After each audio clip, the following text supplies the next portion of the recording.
Малдарыңызда пайдалы кеңес арнасы бүгін сіздерге грек жаңғағының пайдасы туралы айтатын боламын. Алдымен лайк басып, тіркеліп, қоңыраушаны басуды ұмытпаңыздар. Қазан айының соңына қарай пісіп жетіле бастайтын жемістің бірі грек жаңғағы.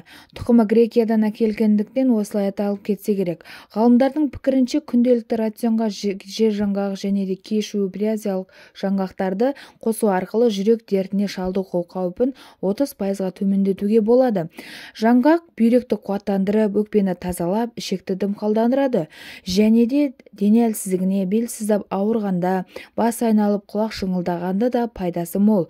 Ол үшін жаңғақ дәнін 600 грамм, қара бұршақтан 300 грамм талқандап, балға араластырып күніне 2 рет ішеді.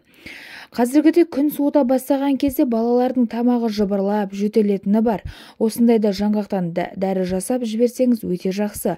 500 грамм ұнтақталған грек жаңғағының дәні мен 300 грамм бал, 100 грамм алоэ және 4 лимонның шырынын сығу керек.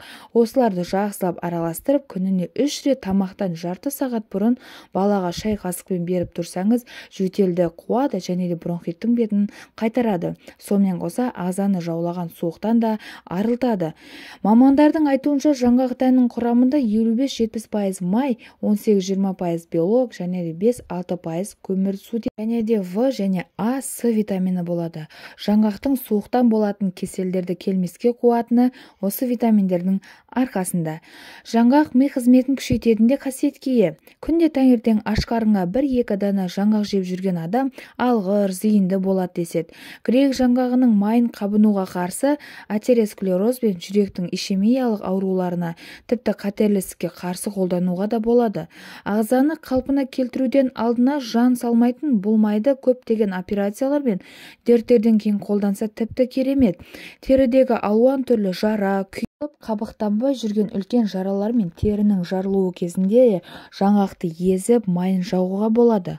Ал ұнтақталған дәнін балмен теңдей мөлшерде араластырып күніне 3-4 рет жеп жүрсе балалардың иммунитетін көтеріп, күш-қуат береді. Жаңғақтың өзі ғана емес, жапырағы, жас тамыры, тіпті дән арасын бөліп тұрған жұқа қабырғасы да денсаулықты түзеуде таптырмас тұнба бола алады.